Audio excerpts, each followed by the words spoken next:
Captain stood on the bridge of the Pathfinder and watched the stars blur past the windows. His crew had been traveling through deep space for 3 months, looking for signs of alien life. So far, they had found nothing but empty planets and dead rocks. "Captain, I'm picking up something strange," said Doctor from her station. She was the ship's expert on alien languages and communication. Her fingers moved quickly across her screen. Walked over to her. "What kind of strange?" "Signals, lots of them, coming from that structure ahead," pointed at the main screen. A massive station floated in the darkness, covered in strange symbols and lights that pulsed in patterns. "How old is it?" asked. "Thousands of years, maybe more. But Captain, it's still active, it's broadcasting." Engineer joined them, wiping grease from his hands. He was the one who kept the ship running, often in ways the manual said he shouldn't. "Broadcasting what?" His face went pale as she read her screen. "Warnings, in hundreds of languages. Some I can translate, some I can't. But the message is the same." "Show me," said. The main screen, filled with text and symbols, had translated the clearest version. "Maintain silence. Juvenile species must not broadcast. Await contact. Do not reveal yourselves." Lieutenant, the tactical officer, stood up from her station. "That's meant for new species like us." "I think so," said quietly. "Captain, this looks like a galaxy-wide network. These relay stations are everywhere. They've been sending this message for thousands of years." Felt something cold settle in his stomach. "We didn't get this message." "No," agreed. "We've been broadcasting radio signals for 200 years. We've been using FTL drives for 20 years. We've built colonies on 12 different planets. We did everything this message tells us not to do." Laughed, but it wasn't a happy sound. "So somewhere out there, aliens are listening to our TV shows and music." "Worse," said. She pulled up more data. "I'm finding other messages in the network. They're talking about protocols, rules, something called the Galactic Council. Captain, I think these warnings are part of a quarantine system." "Quarantine?" asked.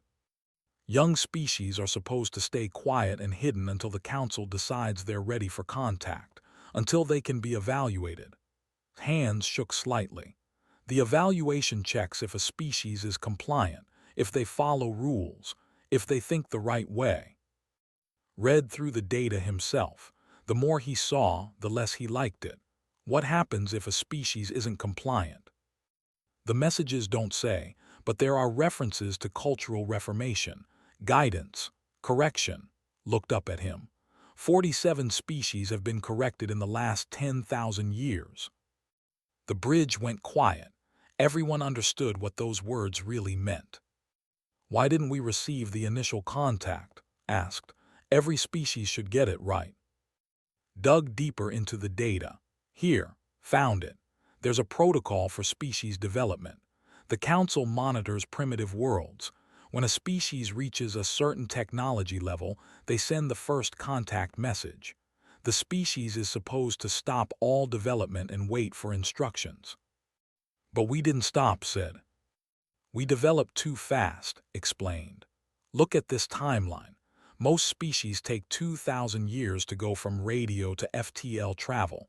We did it in 200 years. The Council's monitoring system couldn't keep up. By the time they realized we existed, we were already too loud to ignore." Walked to the main window and stared at the ancient station. Humanity had dreamed of finding aliens for so long. They had built ships and traveled to the stars, hopping to meet other intelligent life. And now he knew the truth. The aliens were out there. They had been watching, and they wanted humanity to be quiet and obedient. "Captain, what do we do?" asked. It was a good question. Had orders to explore and report back. But this information would change everything. Earth needed to know that first contact wouldn't be friendly. It would be a test humanity had already failed. "We document everything," said finally. "Every signal, every message, every piece of data in this network. I want to know how this council operates. Figure out how this relay system works. Scan for any ships or activity nearby. You think they're coming? Asked. We've been making noise for 200 years, said. They already know we're here. The question is when they'll arrive and what they'll want from us. He thought about Earth, about the billions of people who had no idea their freedom might be at risk. Humans had fought too hard for too long to let anyone take away their right to choose their own path. Record a message for Earth Command, told. Tell them everything, and tell them to prepare. We didn't get their message about staying silent. What should we tell them we're going to do? Asked. Smiled grimly. We're going to send a message of our own. The Pathfinder's engines hummed as the crew worked through the night. Outside, the ancient relay station continued broadcasting its warnings into the void. But for the first time in thousands of years, someone was listening who had no intention of obeying. The silence protocol was broken, and humanity was about to learn what that really meant. The message from Captain reached Earth 3 weeks after the Pathfinder discovered the relay station. By then, it was already too late. Ambassador was in her office on the colony world of New Sol when the emergency broadcast came through. She had spent 5 years building relationships with the 12 human colonies, making sure they worked together. Now her screen showed something impossible. 3 massive ships hung in orbit above the colony. They were nothing like human vessels. These were smooth and dark, covered in patterns that hurt to look at for too long. Each ship was 5 times larger than Earth's biggest warship. Ambassador, they're hailing us, her assistant said, voice shaking. Straightened her jacket and activated the communication channel. The screen filled with an alien face. It had 4 eyes arranged in a diamond pattern, skin that shifted colors like oil on water, and a mouth that didn't move when it spoke. I am executor of the consortium, speaking for the Galactic Council, the alien said. The words came through perfectly translated, which somehow made it worse. We are here regarding your species' violation of protocols. I'm ambassador, representing the human colonies. We weren't aware of any protocols. Ignorance is not an excuse, said flatly. Your species has broadcast signals across 200 light-years of space. You have established unauthorized colonies on 12 worlds. You have developed faster-than-light travel without guidance. These actions demonstrate dangerous noncompliance. Kept her face calm even though her heart was racing. Noncompliance with what? We never received any contact from your council. Your development exceeded standard projections. The initial contact message was delayed. This does not change your violation status. 4 eyes blinked in sequence. The Council has reviewed your species' transmissions. Your concepts of individual rights, unrestricted artistic expression, and competitive economics are problematic. Your history shows excessive conflict and disorder. We're a young species learning and growing, said carefully. Exactly, which is why you require correction. Transmitted a data packet. These are the terms.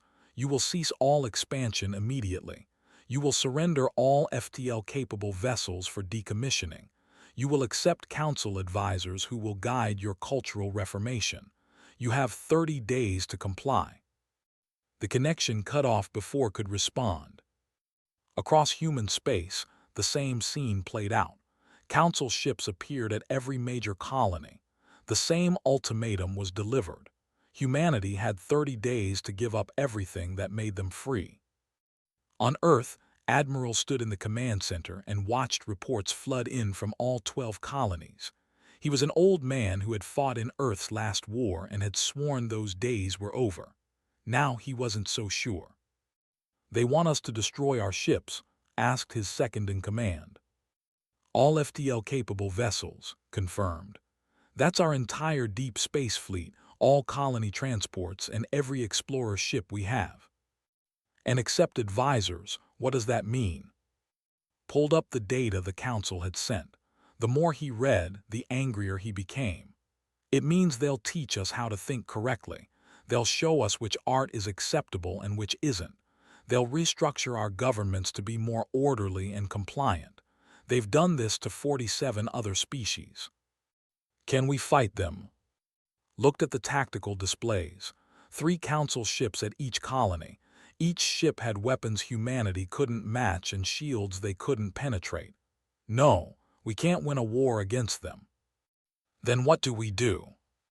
We survived Earth's history by not surrendering to bullies, said quietly. We'll find another way.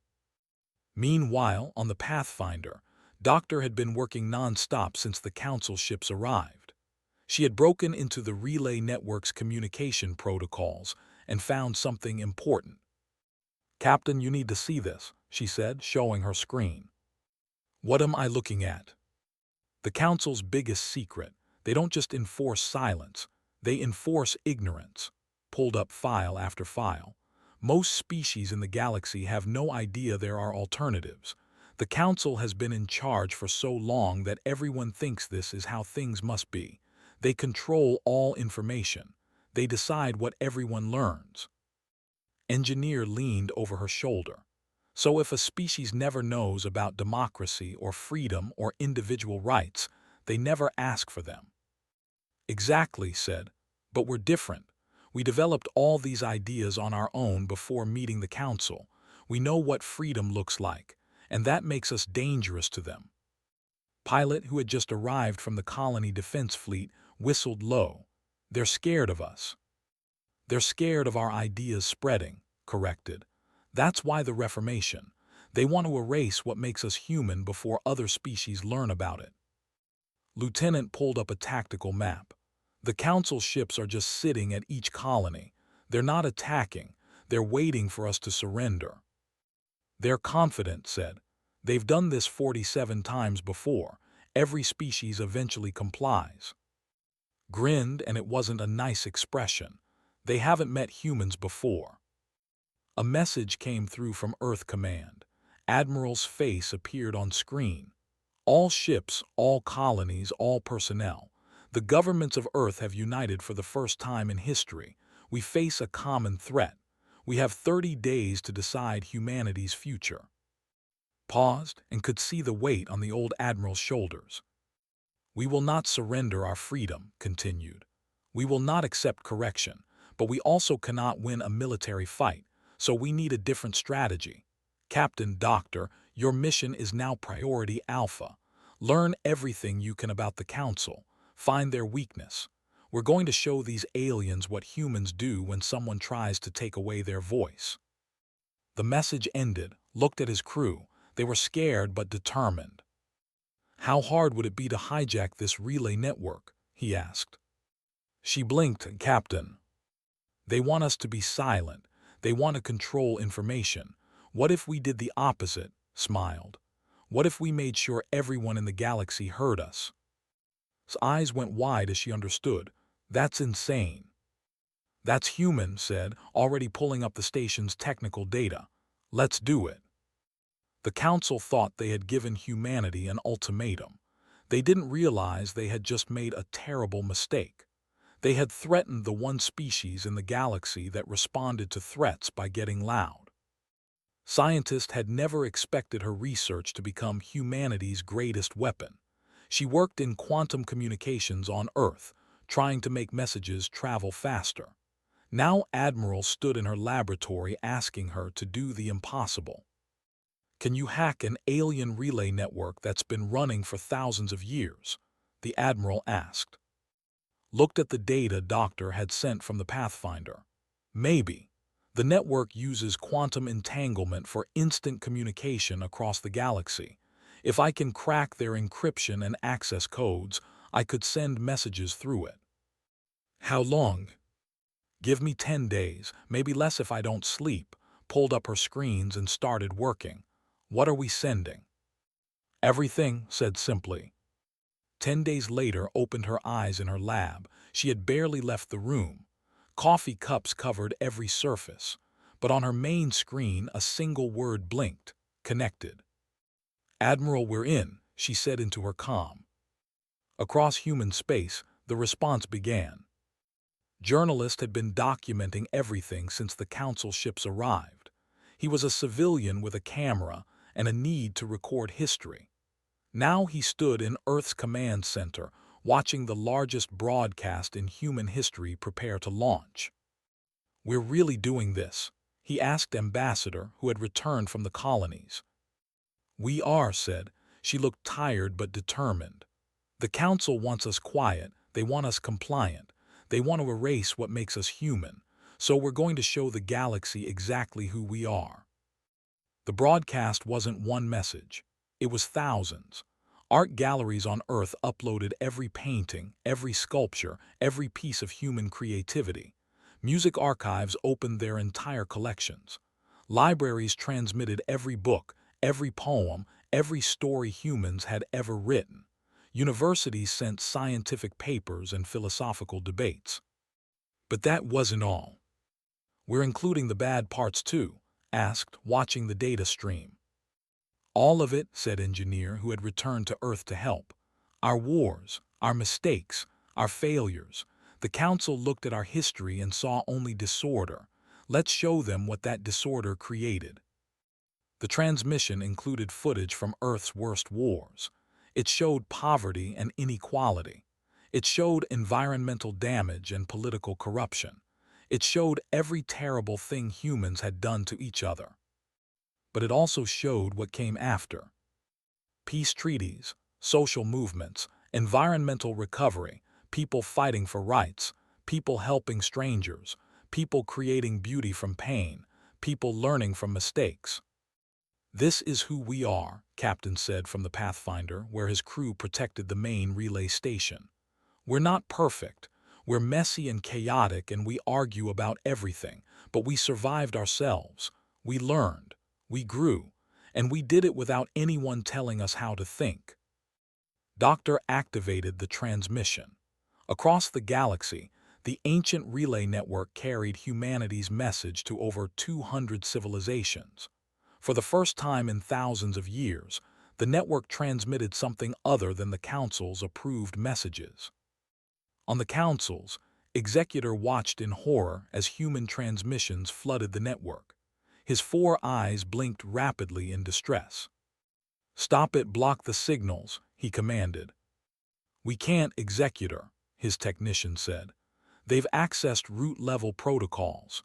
The network is broadcasting to every connected world simultaneously." Watched human music fill the channels. Human art, human philosophy, humans arguing about politics, humans laughing, humans crying, humans being gloriously, chaotically alive. "This is contamination," whispered. "They're exposing everyone to disorder." On a world called, a young member of the Council's own species saw human broadcast for the first time. Her name was impossible to pronounce in human speech, but she worked in a factory making standard products that had been made the same way for 5,000 years. She watched humans creating new art styles. She listened to humans debating different ideas. She saw humans protesting their own governments and demanding change. "We can do that," she asked her. "We can question things." The message spread. On world after world, people who had never imagined alternatives suddenly saw them. The Council had kept tight control through ignorance, but now the ignorance was gone. Lieutenant monitored communications from the Pathfinder. "Captain, we're getting responses. Other species are starting to talk back." The messages came in dozens of languages, but the sentiment was the same. Curiosity, questions, interest. "The Council is moving," warned. "Their battle fleet is forming up, 20 ships heading our way."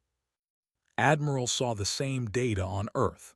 20 Council warships against humanity's dozen combat-capable vessels. It wasn't a fight. It would be a slaughter. "All defense forces, this is Admiral. Our job is not to win. Our job is to buy time. Every hour we hold gives our message more time to spread. Every minute counts." Pilot launched from New Sol Colony with 50 other volunteer pilots. They flew small, fast ships that could barely scratch Council vessels, but they could slow them down. "This is insane," he said over the comm. "That's what humans do best, replied, grinning despite his fear. Back on Earth, journalists recorded everything. The volunteer pilots buying time, the scientists transmitting data, the civilians preparing for the worst while hoping for the best. "Why are we doing this?" a young intern asked him. "We can't win." Thought about that. We're not trying to win a war, we're trying to win an argument. The council says their way is the only way. We're proving them wrong. Ambassador received a secret message. It came through hidden channels, encrypted heavily. When she decoded it, her hands shook. "Admiral, you need to see this," she said. The message was from inside the council itself, a group calling themselves the Reform Coalition. They were members of various council species who had seen humanity's broadcasts and wanted change. "We didn't know there were alternatives," the message said. "The council has ruled for so long we thought it was the only way. You've shown us something different, something possible. We cannot help openly, but we are spreading your message internally. The council is fracturing." Read the message twice. They're scared. The council is actually scared. "Not of our ships," said, "of our ideas." Doctor continued broadcasting from the Pathfinder. She sent out humanity's entire philosophical history: democracy, individual liberty, freedom of speech, the right to choose your own path. "The council calls these dangerous ideas," she transmitted. "But we call them basic rights. We believe every being should have the freedom to think, create, and live as they choose. Not because someone in authority allows it, but because freedom is the natural state of intelligent life." The message ended with a simple question that would echo across the galaxy. "We survived ourselves. We learned. We grew. Will you?" As the Council's battle fleet approached, humanity prepared for the worst. But across the galaxy, the message spread. And for the first time in 10,000 years, the Galactic Council faced something they had never encountered before. An idea they couldn't contain. A voice they couldn't silence.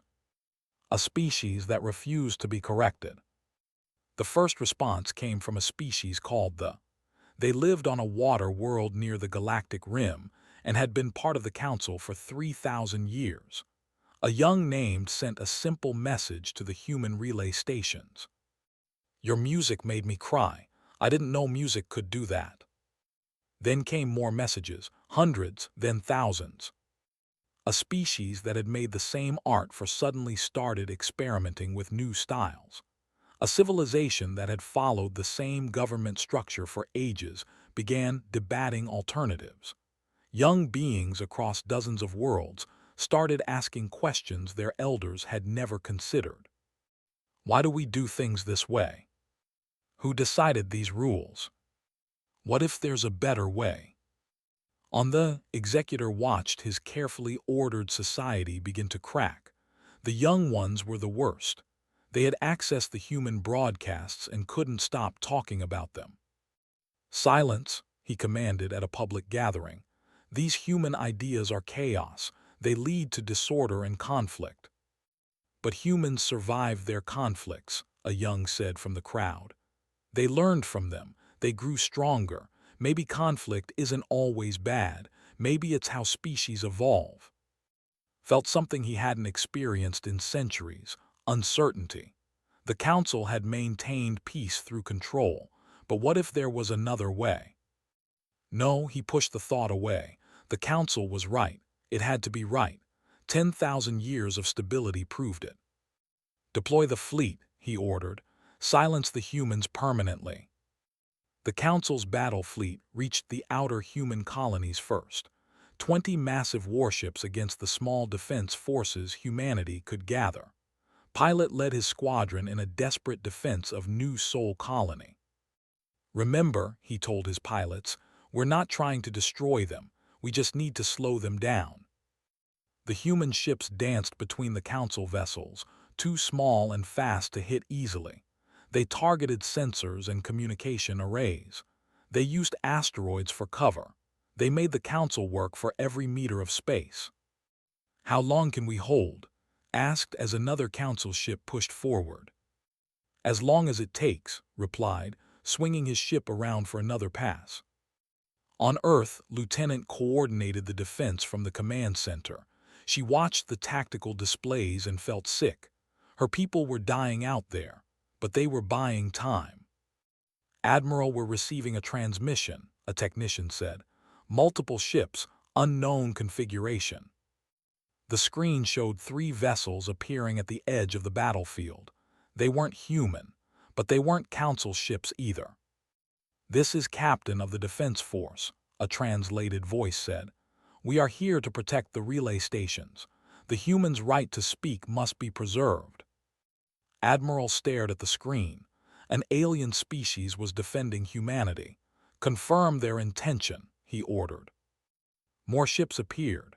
A small fleet from a species called the, 2 vessels from the, even a single massive ship from the ancient, a species so old they rarely left their home system. What's happening? Asked journalist who was recording everything. Ambassador smiled despite the situation. We're not alone anymore. The Council fleet stopped advancing. Executor stared at his tactical display in disbelief. Council species were protecting the humans. It was impossible. It was unthinkable. This is Executor. You are violating Council law. Stand down immediately. This is Captain. We are not violating law. We are exercising choice. The humans have shown us that choice exists. We choose to protect their voice. The standoff continued. The Council couldn't attack without hitting their own member species. For the first time they were stuck. Back on the Pathfinder, Doctor made a discovery that changed everything. She had been digging through the oldest files in the relay network and found the original Council records. Captain, I found something. The truth about why the Council created the Silence Protocol. Read the ancient files, his expression darkened. They were scared. Not of war or violence, explained. Of change. 10,000 years ago, the Council's founders made a prediction. They calculated that unrestricted cultural exchange would lead to chaos. Species would develop differently. They would argue. Conflict would be inevitable. So they created a system to prevent it, said. Yes, they decided uniformity was safer than diversity. Control was safer than freedom. They became so convinced that their way was the only way to prevent disaster that they forgot to check if the disaster would actually happen. Engineer laughed bitterly. They've been afraid of a prophecy for 10,000 years. And now humans have proved the prophecy wrong, said. We had chaos, we had conflict, we survived. We're still here, still growing, still learning. Made a decision. Broadcast this, let everyone see it.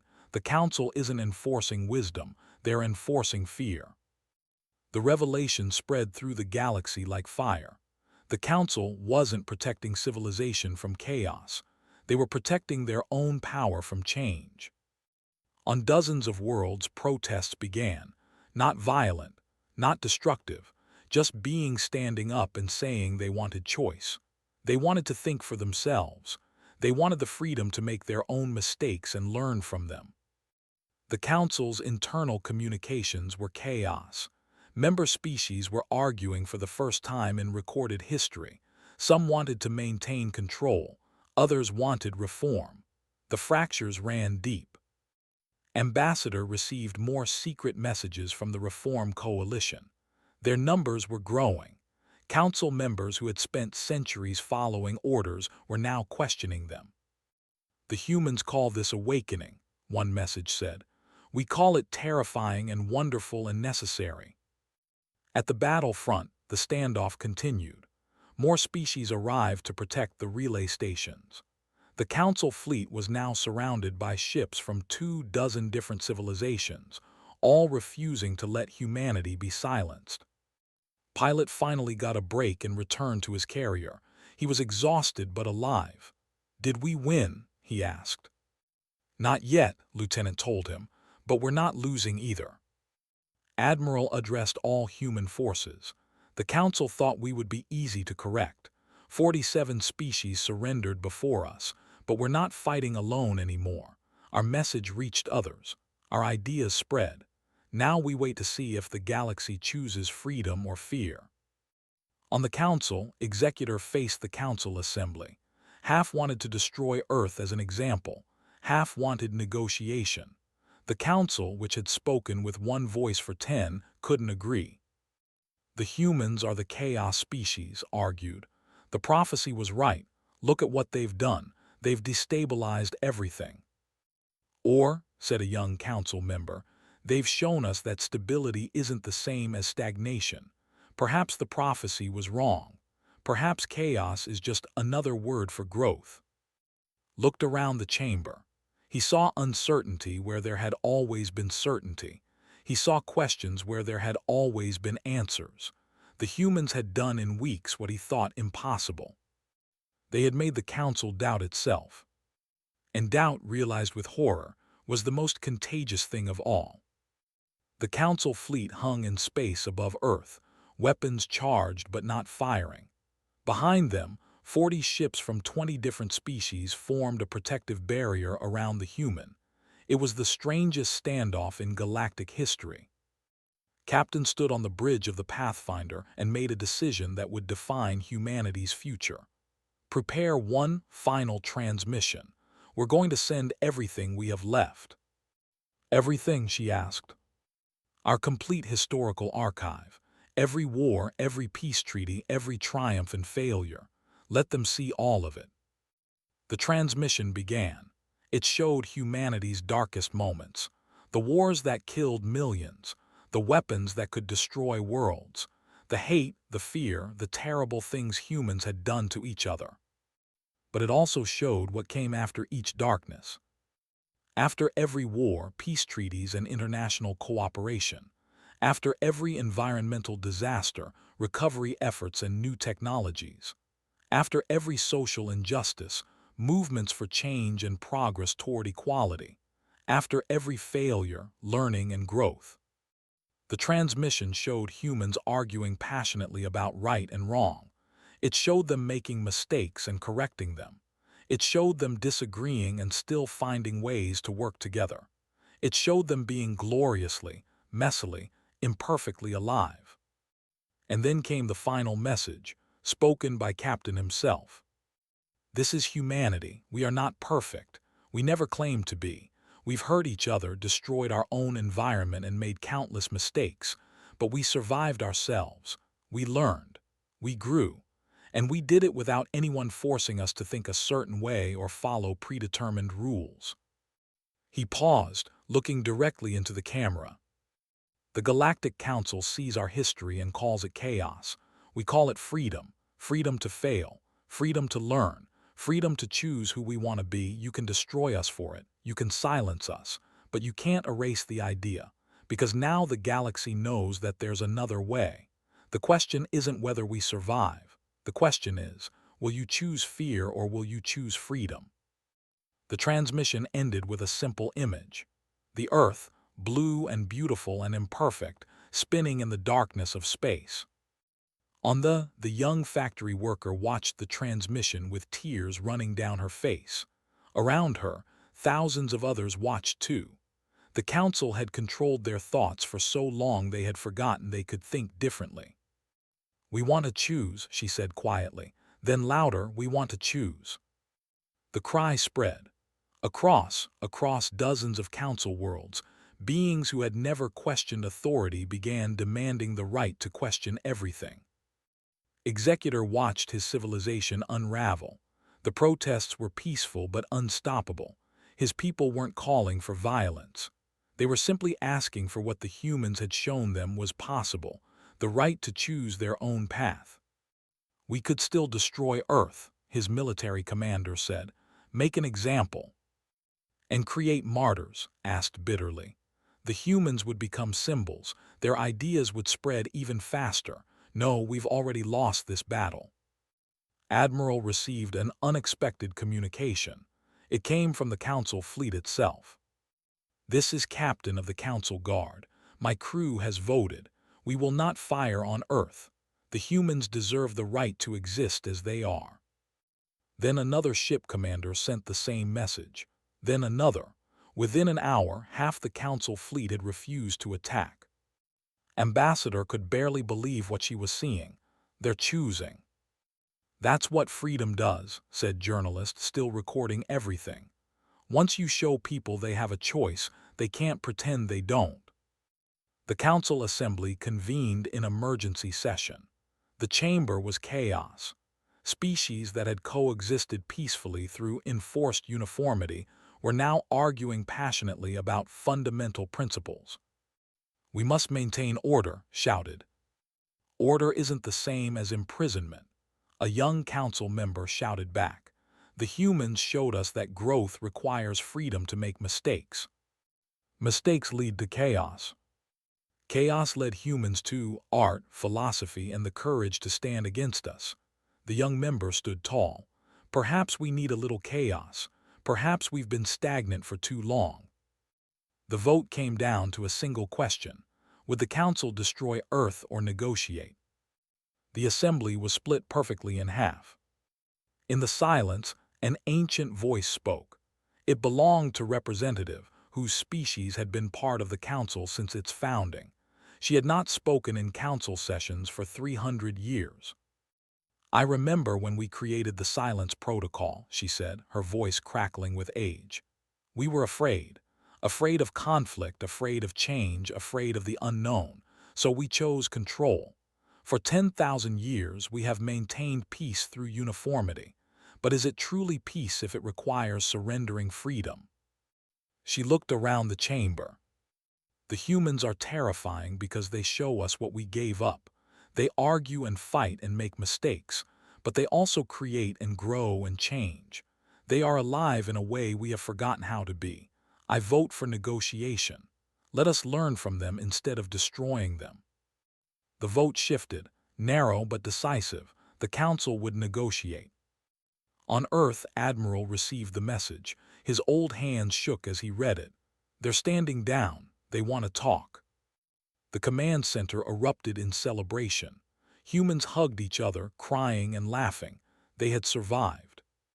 But Ambassador knew this was just the beginning. What do we negotiate? Coexistence, said. We won't submit to reformation, but we'll help them understand that different doesn't mean dangerous. The negotiations took 3 months. The resulting agreement, called the Accord of Choice, changed the galaxy forever. The Council would remain as an organizational body, but it could no longer enforce cultural uniformity. Each species could choose its own government, its own culture, its own path. The relay network would become truly open, sharing ideas instead of controlling them. Young species would be contacted and informed of the galaxy's existence, but they could choose whether and how to participate. And humanity would help rebuild the galactic community with freedom as its foundation instead of fear. Doctor received a message that made her cry. It was from a young student who had accessed the human broadcasts. Thank you for the noise. We forgot we had a voice. Now we're learning to use it. Similar messages came from across the galaxy. Thousands of them. Beings who had lived in quiet order were now speaking, creating, questioning, and growing. Engineer stood with Captain on the Pathfinder, looking at the relay station they had protected. We really did it. We changed everything. We showed them another way, corrected. They chose to take it. Pilot returned to his family on New Sol Colony. He was a hero, but he didn't feel like one. He felt like someone who had done what needed to be done, what any human would have done.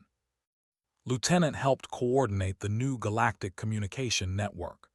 The old relay system was being to facilitate free exchange of ideas instead of controlling them. It would take years, maybe decades, but the work had begun. Journalist published his complete record of events. It became the most watched piece of media in galactic history, not just among humans, but among dozens of species who wanted to understand how the galaxy had changed. The final entry in his documentary was simple. Humanity didn't get the message to stay silent. We were too loud, too chaotic, too free. The Galactic Council saw us as a problem to be corrected, But we showed them something they had forgotten in 10,000 years of enforced peace. Freedom is worth fighting for, not with weapons but with ideas, not through force but through choice. We didn't conquer the galaxy, we just reminded it how to be alive. On a distant world, a being whose name was impossible to pronounce in any human language watched the sunset and felt something new. Hope, possibility, the freedom to wonder what tomorrow might bring.